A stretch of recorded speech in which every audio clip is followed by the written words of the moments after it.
Hello friend, it's Tonton.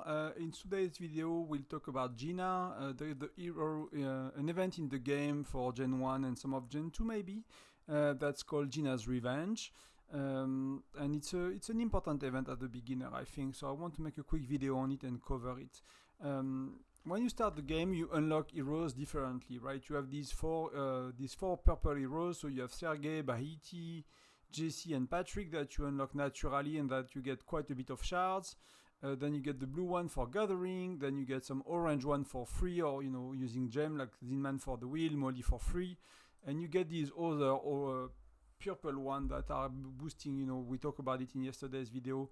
They are boosting damage from Jasser and Siyun, and as well they are boosting training troops for Lingwu. Jasser is boosting research speed, Siyun is boosting healing speed, and finally Bokan is just decent for doing daily intel and stuff. He's boosting march speed, and we can talk about how to pair him with Gina on simple stuff to kill. But basically Gina, so the way it works, to get Gina, you every week, so it's basically probably it might depend on your state, right? But you have Gina's Revenge for 3 days. We had it every week, even more often in the last 30 days. So what happens is when you kill a beast, and while the Gina event is available, you will basically have a chance to earn to get these horns, Horn of the Cryptide. And so when you get these horns, they go to your backpack. You can summon you can use the horns, and then you will be able to basically kill one of these Berserker Cryptide, which give you 2 to 4. It depends a bit, right? If you look at the reward, you will get XP and food, wood, whatever resources, and you might get some Gina shards. So 30% chance, 33% chance to get 2, 3, or 4, plus 50% chance to get speed up. So you get either 10 or 20. And that's basically it, right? So that's a really good reward, and you can do them as much as you can. So kind of the strategy. How did I handle Gina in my 30-day city, and why I think it's really important in the beginning. So why it's really important is Gina, it does not look like it yet because I've accumulated nearly 400 shards, and you need 1075 shards to max your hero. So I can go to 4 stars complete, plus I can nearly go to 3 stars. So I will have spent 700 shards, 75 on Gina. If you look at the other ones, like I can basically put him to nearly 4 stars and I will miss out 85 stars, right? So I could use these, but that's because these are 600 stars shard that you need here, because they are 6 times 100, plus this one is 700. So if you go to as far as I can go right now, so everything 4 shard minus 1 little tier, right, is 375.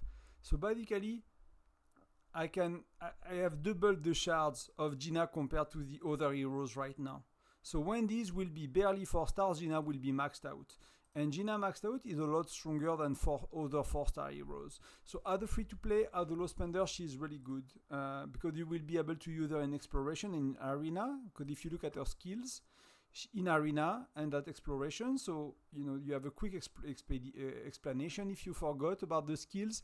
Exploration, so on the left, is for exploration and arena. So exploration is actually that event, right? This truck thing when you fight 5 versus 5. That's exploration. And arena, just in case you are already beginner player, arena is that thing, right? So in these events, you use the skills on the left.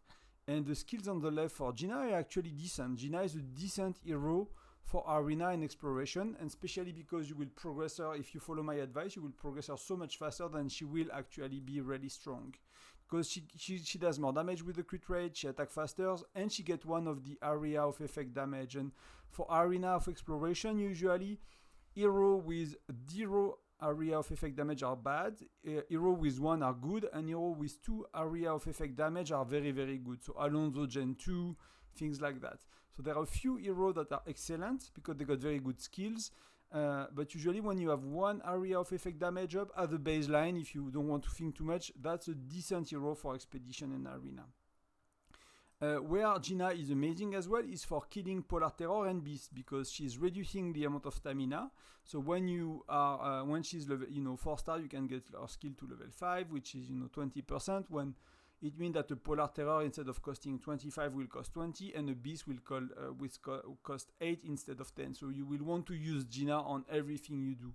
And other skill, so the expedition skill, right? It's in the wilderness map. So basically, it's like rallying another city, attacking another player, with a rally or alone, attacking a fortress, attacking a facility, attacking Sunfire Castle. In all of these events, these are considered expedition, and they are in the wilderness map. So that will be using this skill. So in that case, you never want to use Gina, because Gina do not have any skill that do damage, right? She's reducing stamina. When you attack another player, you're not using stamina, you don't care. And movement speed, you don't care as well, right?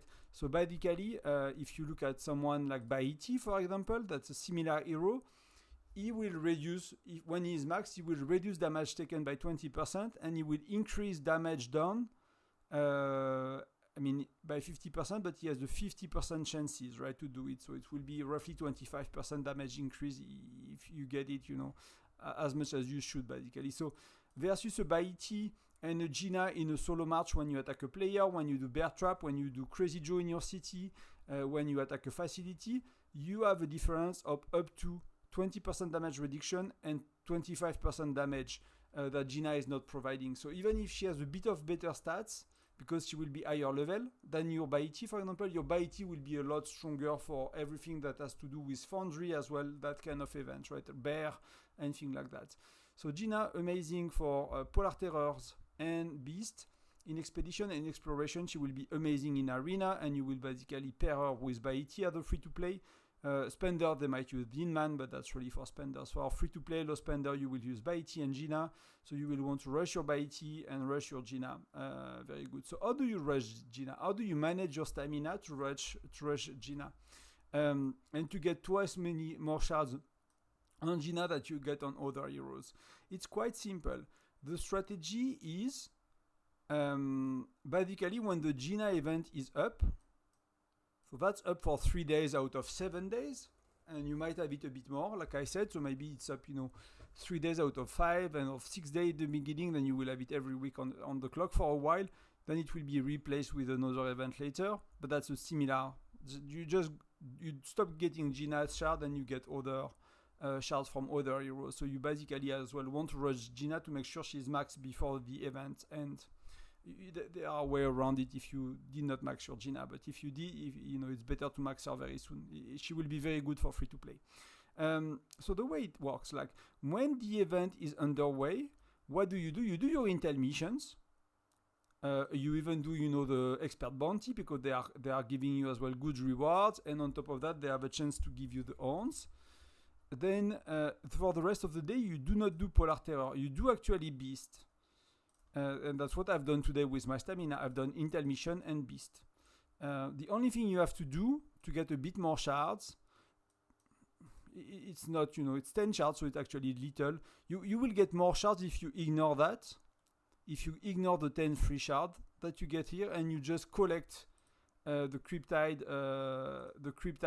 horn, and use the Cryptide horn outside of the event. So for me, as you see, I have 20. When the event started, I had 0. I used them all between the end of Gina's Revenge and the next one. So that will be the rotation you do. You always do your intel mission no matter what. Then when Gina's event is up, you do Beast. You kill Beast. If possible with Gina. If not, you send all your marches. That's okay. You're just wasting 1 or 2 stamina per Beast. And you might not have the time. But if you have the time, use Gina to save some stamina even and to kill more Beast.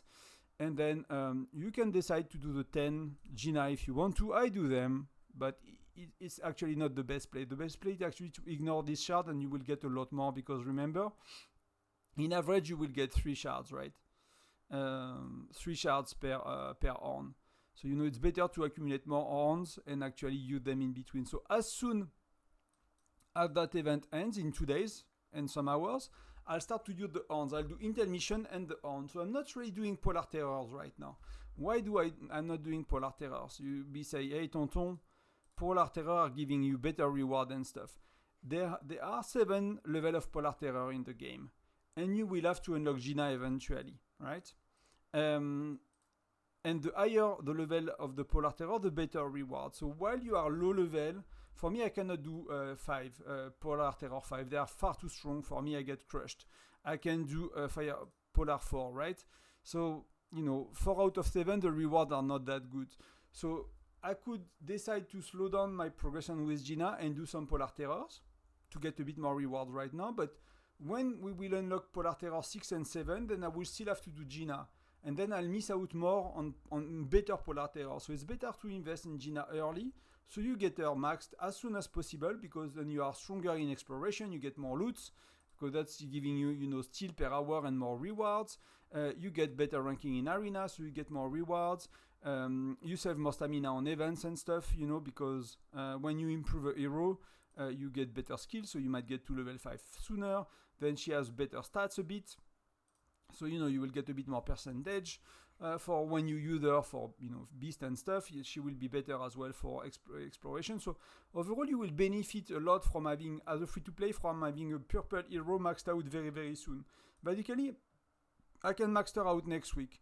When maxing out these heroes, even if they look close to each other now, it's because here I have 400 shards, and here I have actually 100 something. But yeah, next week she will be maxed out when nobody else will, and she will be nearly twice stronger than the other one for the beginning, so that's really, really important. So that's your play. During the event, you do beast and intermissions. Outside of the event, you do intermissions and you do Cryptide. And that's really, I could stop the video here. I just want to talk about a few more points on Gina. That's really important, and I kind of mentioned them already, but I'll straight them out. I'll just not waste the Cryptide, so I'll use it. You don't need to use stamina. I'm just using stamina for the video, but you see I'm switching for Gina, so it went from 25 to 21. I'm gonna pop 2 stamina cans. I'm gonna start a rally, and actually gonna start a rally differently because there are some tips I want to share with you. If you look at the Cryptide, they are 8,100 power. They are super, super weak. If you look at the level 1 Polar, it's 70,000 power. So Cryptide is like 9 times weaker than a level 1 Polar Terror, and at that stage of the game you have no issue killing power. You can kill level 3 or 4 without any problem. So when you do a Cryptide, what you want to do, of course, you want to use Gina to save 4 to 5 stamina, and you can use 1 troop, because anybody joining the rally, even with 100 troops or whatever, a few hundred troops or few thousand troops, you're gonna be able to kill the beast. It's not gonna matter. And if you do that, you will allow for more players to join your rally. Because the other way to get Gina's shards is actually to do the 50 rewards daily, because from that you get you have a chance to get 1 shard every time. So it's probably not 100%. I think the game even told us. I think when we looked here, did the game told us what is on the beast itself? Maybe you see that participation rewards left. I have 0. So you have 50% chance to get 1 shard, basically. So that you will get 20 extra shards per day. So that's as well why you want to do your Cryptide outside of the event, because your alliance will basically do it during the events. Most people will use them as soon as they get them, which is stupid. But you will be able to enjoy. You see, I've done 50 of these today, so I'm not joining any rallies anymore. I'm letting everyone. So I deactivated auto join because we have no issue killing them in terms of power, and I already got my 50 and 50 rewards. So I'm basically gathering with 5 marches. Sorry for the noise. Something felt in the room. But I'm usually gathering with 5 marches, so I'm even collecting more resources. So you will basically get some shards in between events. You will get some shards from joining, and when the event is over, most people don't have horns anymore because they did not accumulate as much as you, because they actually rallied Cryptide all day instead of killing beast. So they did not accumulate as many horns.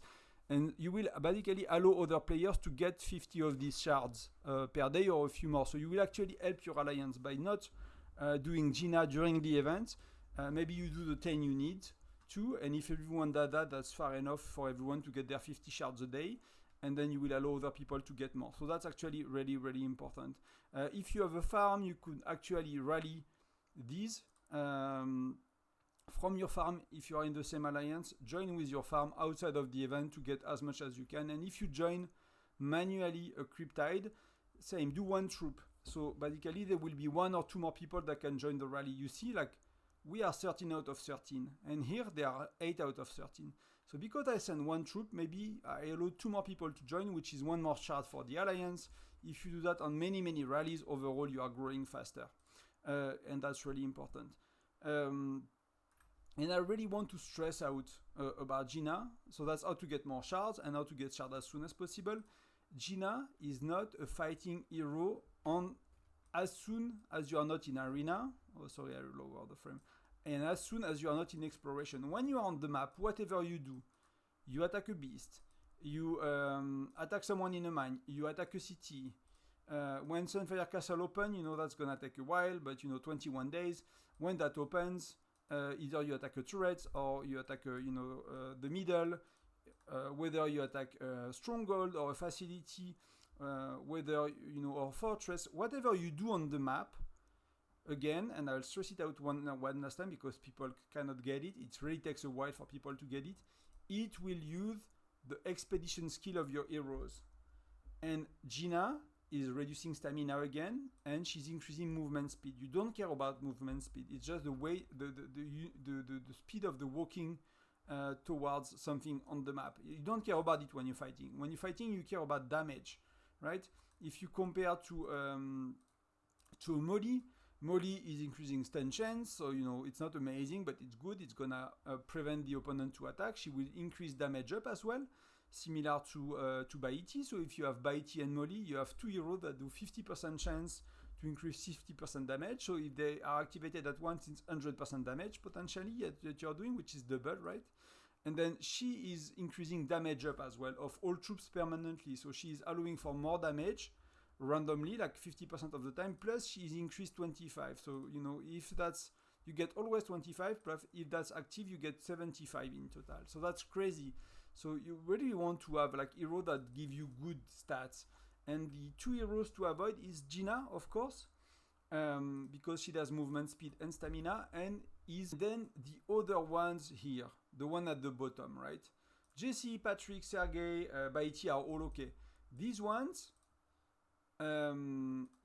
he has damage reduction, but he has movement speed. So he has 1 skill out of 2. So to put in your own march is not really good. As a rally joiner, he is okay, because that will be the first skill, but that's another topic. As a rally joiner, he is okay, but as a, for when you take damage, but as being part of your hero in your march is not, because he has only 1 skill that reduce damage. If you look at the other one, it's the same. She increased damage on 1 skill, but she's increasing healing speed. So these 4 heroes, they are not as good they are good rally joiners, because these two are reducing the damage that you take, and these 2 are increasing the damage that you deal. So if you are joining rallies or garrison, they might be good heroes, right? You often want Jesse and Patrick, that's another story. These are best in most of the case, but if you need multiple, then you can start to use them to join rallies. But to start your own march, you should not use any of these. You should not use Gina. So you always want your basic lineup at the beginner and as a free-to-play will be the one I have at the bottom, will be Sergey, Molly, Baiti. That's your baseline as well for arena and exploration. And then you for arena and exploration, you add, because you have 5 heroes, you can add Gina. And then you add, you can add either one of the blue heroes, because in arena and exploration that will be the skills on the left. So they are fighting skill, but they have 2 instead of 3. So it might be better to actually add the Patrick, because he has 3 skills and he does some healing, or Jesse that does a lot of damage, right, for example. So that will be your choice. So that's all I wanted to share about Gina. It was really important for me to cover that for new players. I see many people in my alliance making mistakes about her and not progressing her the way they should. And when I spend the shards, I'll be one of the player with the most advanced Gina, and that will give me an edge to rank again in arena and exploration versus everybody else. And then when we have level 6 polar terrors and stuff, I'll stop doing Ginas. I'll care a lot less, and I'll get more rewards from Polar Terror, so that it will be a win-win. It's just the right priority to do the right thing at the right time, and that will help you progress faster. So these guides are about. So thank you very much, and I see you in the next one. Bye bye.